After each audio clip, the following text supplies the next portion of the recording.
Ladies and gentlemen, ça me fait super plaisir de vous retrouver car oui mes amis, on peut dire que hier Trump a enfin décidé de frapper fort, mais cette fois en confirmant une réserve stratégique en crypto, ce qu'on attendait depuis des mois. Suite à cela, le marché est reparti à la hausse, sans compter les autres tweets que nous verrons plus tard et qui ont renforcé cette montée. Mais attention, car malheureusement, toutes ces annonces sont tombées un dimanche. Et oui mes amis, vous savez aujourd'hui que le CME est fermé le week-end. Résultat, nous ouvrons ce matin avec un monstrueux gap, mais malgré cela, j'ai quand même décidé d'envoyer la moitié de mes stables qu'il me reste en respectant une seule règle, acheter la peur et vendre l'euphorie. Beaucoup de choses à voir aujourd'hui, donc fini l'intro, let's go! On commence justement avec le Crypto Fear and Greed, et oui, à 33, toujours dans la peur, mais nous sommes enfin sortis de cette zone d'extrême peur. Je vous le rappelle, on avait été chercher les 10 sur, sur tout ce marché haussier, on n'avait jamais atteint de tel niveau. Après, à chaque fois, je vous l'ai dit encore la semaine passée, voilà, les moments de peur, c'est vraiment si vous avez encore du stable. Voilà pourquoi moi j'ai rentré la moitié de mes stables. Je pense qu'on arrive sur cette dernière année de bull market. Et je vous l'ai dit plusieurs fois, vous ne vendrez jamais au plus haut et vous n'acheterez jamais le ultime bottom, à moins d'un coup de chance. Sur ce, on va passer directement sur le bubble map et on peut voir que surtout les cryptos qui ont été mentionnés hier, comme le ADA Cardano, le Solana, XRP, Bitcoin et Ethereum, ils ont stipulé aussi que d'autres cryptos rejoindraient aussi cette réserve stratégique. Pour l'instant, on n'en sait pas plus, mais ça va très vite arriver. On va voir plus tard pourquoi dans la vidéo. En tout cas, on passe sur ce tweet. Voilà, le tweet qui a tout changé hier, enfin tout changé entre parenthèses, mais en tout cas qui a bien fait pumper le marché. On est passé de 85K à, on a été tapé un peu plus de 95K hier, je pense. On verra ça ensuite dans les graphiques, mais en tout cas, voilà. Sur ce, on passe sur le deuxième tweet qui a enchaîné cette fois les altcoins. Et oui, cette alt saison pourrait être la plus grosse que vous n'avez jamais vue avant. C'est fou que le président Trump tweete ça, mais voilà ce qui a enchaîné hier. Le ADA Cardano, XRP, on va le voir plus tard dans les graphiques, mais ils ont fait des pumps de quasi 100% et pas mal d'autres altcoins aussi. D'ailleurs, hier, on a vu toutes les altcoins vraiment reprendre du poil de la bête, on peut le dire. Mais bon. Comme je vous le dis, voilà, on a un gap sous les pieds, à voir comment tout ça va comment se goupiller. Et un autre poste, vendredi, le 7 mars, on va avoir la première déclaration à la Maison Blanche concernant les cryptos. Donc voilà, ça sera vraiment à ne pas manquer. D'ailleurs, je ferai une vidéo spéciale vendredi à ce sujet. J'espère qu'ils vont faire ça assez tôt, pour pas dire de sortir une vidéo tard le soir. Mais voilà, en tout cas, c'est de très bonnes nouvelles. Je ne sais pas ce qui va être dit à cette réunion du 7 mars, mais à mon avis, il va parler des autres altcoins qui vont rejoindre la réserve stratégique. On a aussi des rumeurs comme quoi il y aurait zéro taxation sur les profits en crypto. Ça, ce serait juste énorme. Donc voilà, ladies and gentlemen, on a une grosse semaine ici, et pas seulement qu'au niveau, bien sûr, des cryptos, mais on a aussi une grosse semaine au niveau de, comment dire, de la finance traditionnelle. On a encore beaucoup de chiffres qui sortent. Et donc voilà, ça sera à suivre toute cette semaine. Sur ce, on enchaîne sur un autre tweet. Cette fois, Eric Trump qui nous dit que la finance traditionnelle a intérêt à rattraper son retard par rapport à la crypto, sinon elle finirait bien par disparaître. Et je pense que c'est ce qui va arriver. Aujourd'hui, vous le voyez que la blockchain, on ne parle pas bien sûr du côté spéculatif, on parle vraiment du côté technologique. Et sur la technologie, la blockchain, voilà, c'est transparent, c'est rapide, ça élimine toutes les paperasses, tous les intervenants et tout ça, tout ça. Donc voilà, c'est fait pour être, comment dire, c'est fait pour durer, voilà tout simplement. Donc sur ce, on enchaîne directement. Et oui, personne ne parlait hier et même ce matin, j'ai regardé, vous me verrez rarement tweeter sur, justement sur Twitter, mais personne ne parlait du gap. On a quand même un gap de 7,15%, c'est juste énorme. D'ailleurs, on va passer directement sur le graphe. Boum. On va commencer juste par le dollar, car le dollar, voilà, on avait vu déjà, ça fait pas mal de semaines qu'on spécule sur cette épaule, tête, épaule. Et regardez, ça en prend vraiment la tournure. Ce serait juste énorme. En tout cas, on voit ici que la MA200 commence à plonger. On a hâte de voir un décrochage de la MA50 et la MA200, et la MA100, excusez-moi. Ce serait juste énorme. On verrait, hop, commencer à les voir se décrocher comme ça. Alors là, ça profiterait énormément aux cryptos, comme vous vous en doutez. On va rester aussi, ah oui, sur les, voilà, Donc ici, vous avez les obligations, hein, donc tout ce qui concerne l'inflation et tout ça. Et c'est pareil, regardez, on avait vu ensemble, cette épaule, tête, épaule. Ça a l'air de se confirmer, mais je ne sais pas, je verrais plutôt un petit rebond ici pour former la seconde épaule. Donc voilà, c'est juste un petit peu de chipotage, mais en tout cas, vous voyez que pour l'instant, tout se déroule parfaitement. On enchaîne directement sur l'indice de volatilité et heureusement que les chiffres du CPE de vendredi d'avant sont sortis, on va dire, un peu moins dégueulasses que les chiffres du CPI. Mais bon, voilà, on avait quand même atteint cette ligne orange. Là, on semble repartir à la cave. On n'avait plus passé l'or depuis un bail. L'or commence à corriger, hein, c'est normal. Dès que vous voyez, hop, comme je vous l'ai dit plusieurs fois, que ce soit le cash ou l'or, ce sont des, comment dire, des actifs refuges. Dès que vous voyez un décrochage de l'un ou de l'autre, ben, ça profite généralement au marché tradit. Regardez la bougie de malade de vendredi, ok, du 28 février. Là, le marché rouvre à 15 heures, mais on a repris presque 2,07% sur le S&P 500. Vous ne vous rendez pas compte, mais c'est juste énorme. Pareil pour le Nasdaq, vous voyez, on a des belles bougies de reprise. Si ça, ce serait arrivé mercredi, je pense qu'on aurait vu une ou deux autres bougies s'aligner ici. En tout cas, voilà, sur le marché traditionnel, rien de vraiment obscur, on va dire. On passe directement sur la Bitcoin dominance. Et oui, la Bitcoin dominance qui tarde, hein, qui tarde. Mais en tout cas, on est toujours sur le double top. Et pourquoi je vous la repasse aujourd'hui? Car je vous avais parlé déjà il y a 2 semaines ou une semaine et demie de cette grosse divergence baissière qu'on avait sur la dominance du Bitcoin. Maintenant, elle apparaît aussi en weekly. Donc, comme vous le voyez ici, d'ailleurs, on peut même la reprolonger. Enfin, on ne va pas la reprolonger. On pourrait la reprolonger si maintenant, vous voyez, on commençait à enchaîner ici. Donc, on prolongerait bien sûr la divergence ici et on pourrait prolonger celle-là. Pour l'instant, ce n'est pas le cas. Vous le voyez, on reste en dessous. Donc, voilà. Et le truc que je voulais vous montrer, on va retirer ça, c'est que maintenant, ladies and gentlemen, même sur le graphique en mensuel, elle apparaît. On a notre cours qui monte et le RSI qui chute. Donc voilà, malheureusement, en mensuel, vous savez, ça peut prendre quelques mois. Je ne dis pas que les cryptos, les altes vont exploser. Dans quelques mois, on pourrait déjà voir un rallye haussier qui commence. En voyant comment le gap va se goupiller, mais on pourrait déjà voir, pourquoi pas, mars, avril, mai, déjà une belle remontée. Après, vous savez, vous avez le, comment dire, Sell in May and Go Away. À voir si cette année, ce sera la même chanson que l'année passée. Mais l'année passée, souvenez-vous, ça nous a fait mal, hein, ça. Et on a très bien vu qu'au mois de mars, toutes les cryptos se sont mis à chuter. Pourquoi? Car ensuite, c'est les vacances. Et à chaque fois pendant les vacances, ben, les gens ne sont pas là pour trader. Le marché est très calme. À voir si on va drop vraiment comme l'année passée. Ça m'étonnerait. Je pense qu'en fait, on va pumper d'ici le mois de juin. Et après, on va avoir un été très calme et pourquoi pas une reprise vers fin d'été. Enfin, tout ça, c'est de la grosse boule de cristal, mais en tout cas, ce sont dans mes objectifs, dans mes plans. Et puis voilà, sur ce, on enchaîne avec le Bitcoin, donc le CME. J'avais tweeté, c'était vendredi sur le Telegram, qu'on avait une épaule, tête, épaule inversée.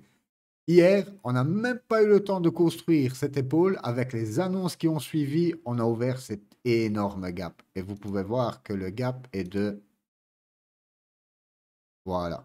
On a ouvert à 85 300, allez, à 85 400 jusque 91 600. Donc voilà, les dizaines de semaines, je pense qu'on va venir combler ce gap. Et n'oubliez pas aussi, c'est que le précédent gap que nous avons ici, on ne l'a pas entièrement comblé en fait. Donc voilà, on a quand même deux gaps sous nos pieds. Je ne sais pas comment ça va se goupiller, mais en tout cas, c'est ce que je précisais dans le groupe Telegram.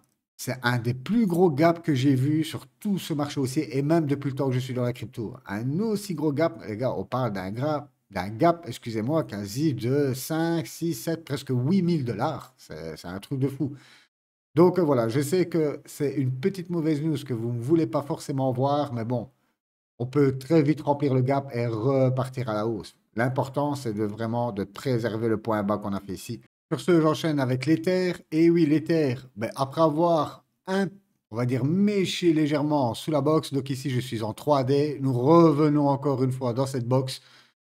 N'oubliez pas que pour le moment, malheureusement, l'Ether subit une énorme pression vendeuse due au hack de Bybit.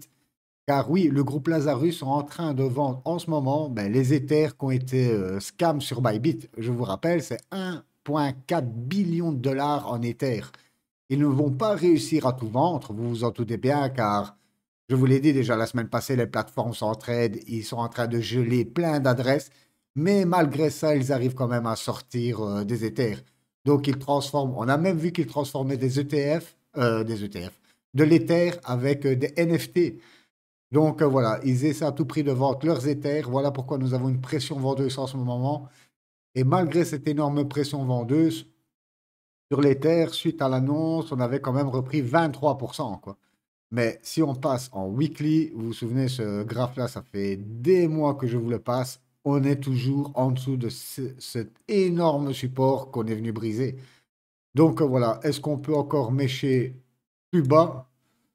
Bah, ici, vous voyez que vous avez, on va dire, une petite zone intermédiaire. Vous voyez? Voilà, on a une grosse résistance, support, on a franchi. On pourra encore venir se reposer ici dessus, mais vous y croyez, vous, à 1 800 $? Je sais pas, j'ai vraiment du mal d'y croire. Je pense que on va voir l'Ether pumper comme on a vu le Bitcoin pumper, mais d'une façon assez hard. Il faut, comme je vous le dis, piéger un maximum de gens. Ça, c'est vraiment le boulot des market makers.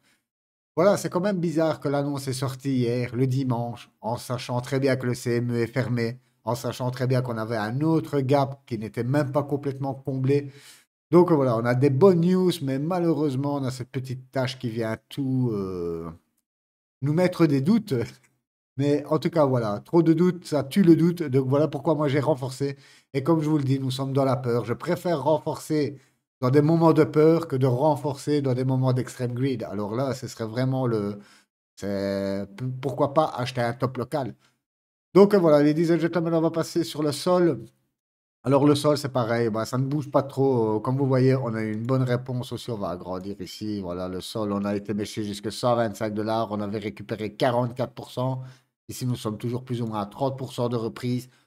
Ça ne change pas grand-chose. Comme vous voyez, on reste toujours dans notre box. En tout cas, ce qu'on peut voir, c'est qu'en weekly, vous voyez que ici, notre moyenne mobile sont parfaitement alignées. Ok, voilà, ça s'aligne. Magnifique. Et voilà, on pourrait encore rebondir là-dessus et enfin enchaîner un bull run comme Trump il dit, comme on n'aura jamais vu avant. Ce serait juste un truc de fou. Le tonne. Alors le tonne, lui, continue sa petite descente aux enfers. Voilà pourquoi je n'ai pas rechargé le tonne. Pourtant, j'avais dit que j'allais recharger les plus grosses altes que j'ai en market cap. Mais voilà, pour moi, le tonne est toujours vendeur. Vous le voyez, aucune reprise, aucune réaction, même sur la nouvelle de ce week-end, hein, aucune réaction. Donc voilà. Le suis, pareil. Le suis, voilà, on avait vu ensemble, c'était encore la semaine passée. Hop. Le SUI, je pense que c'est un des tokens qui va être inclus dans la réserve. N'oubliez pas, c'est un token Made in America. Et je pense qu'ils vont favoriser tous les alts Made in America, comme le HBAR, le SUI. On avait quelques autres tokens, il faut regarder. Mais en tout cas, pour moi, le SUI, je suis toujours sur ma pensée de revenir sur ce gros support ici, aux alentours des 2,35 $. Voilà, après, ça vous fait quand même un méchant discount. Là, nous sommes encore à 46%. Après, c'est un peu du grattage, on va dire, 56%. Mais bon, voilà, on n'a aucune reprise pour le moment. Et sur le RSI, c'est simple, sur les altes, on est tous en survente. D'ailleurs, on va passer juste 2 secondes, que je reviens ici. Voilà.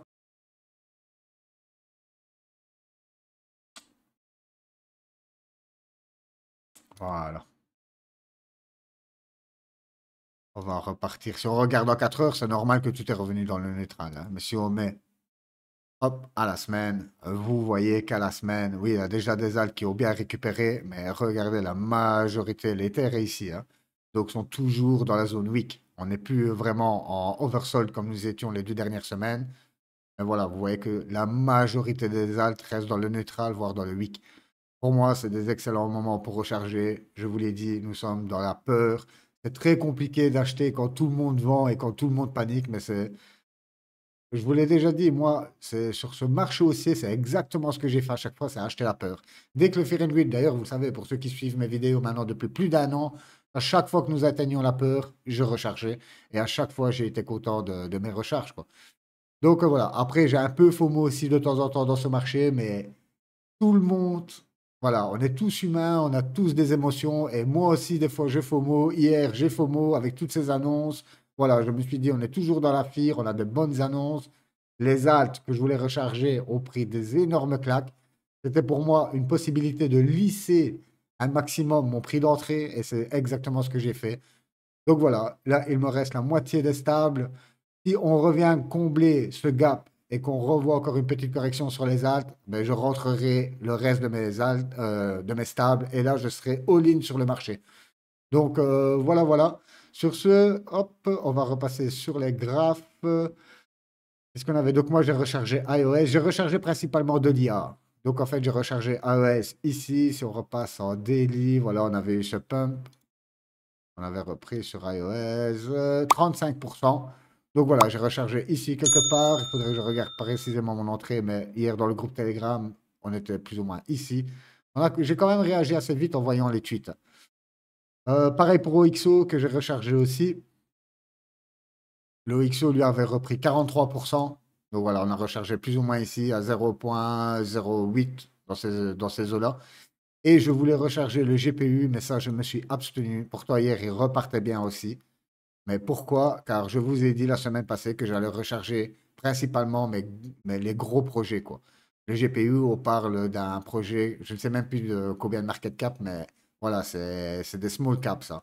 Mais par contre, vous voyez, small caps, lui, avait déjà repris 53% hier. Donc oui, plus on descend dans les market caps, c'est pareil pour le Paléaï. Regardez hier, la bougie de malade. Lui avait repris soit quasi 80% hier sur le Palméaï. Donc voilà, on voit des belles reprises sur le truc. J'avais rechargé aussi Aero. Et oui, Aero, si on repasse en 3D pour voir un petit peu, on était rentré ici. Voilà, on avait encore une belle une opportunité. Pratiquement pareil que les précédentes entrées. On avait fait nos entrées ici. Voilà, on est revenu sur nos entrées. Donc voilà, j'ai rechargé une fois de plus. Pour les autres cryptos, je n'ai pas rechargé. Voilà, je trouve que ces trois cryptos-là, je vous l'ai dit, vise principalement l'IA. Je vise principalement l'IA et la DeFi. La DeFi, je reste sur Aero. Voilà, j'en ai assez avec ça. Dans mon wallet, aujourd'hui, je dois compter plus ou moins une vingtaine de cryptos, je crois. Entre 18 et 20 cryptos, c'est suffisant. Pourtant, je suis tenté d'acheter du Hype, je suis tenté d'acheter plein d'autres cryptos, mais voilà. Après, je vous l'ai dit, plus vous avez de cryptos, ensuite, ça va être très compliqué. Déjà, 20 cryptos, si vous êtes novice, c'est déjà beaucoup trop. Vous êtes novice aujourd'hui, un maximum de 5 à 10 cryptos, c'est largement suffisant, quoi. Surtout si vous avez un taf et tout ça, que vous n'arrivez pas à surveiller vos entrées, vos sorties, c'est très, très, très compliqué. Donc voilà, ladies and gentlemen, je pense que j'ai fait le tour. Si vous avez la moindre question, comme d'habitude, droppez ça dans les commentaires. Moi, ça me fait toujours super plaisir de vous lire. Si vous avez une halte ou peu importe, vous voulez une petite analyse ou quoi que ce soit, je suis là. Je réponds quand même assez vite sur le YouTube. Et si vraiment vous êtes seul, rejoignez le groupe Telegram. Je vous l'ai dit plusieurs fois, ladies and gentlemen, c'est 10 € par mois, c'est que dalle. Déjà, avec les entrées précédentes que nous avons fait, vous remboursez votre un an de Telegram comme ça, les yeux fermés. Sur ce, moi je vous souhaite une excellente journée ou soirée, peu importe où vous êtes. Bye bye.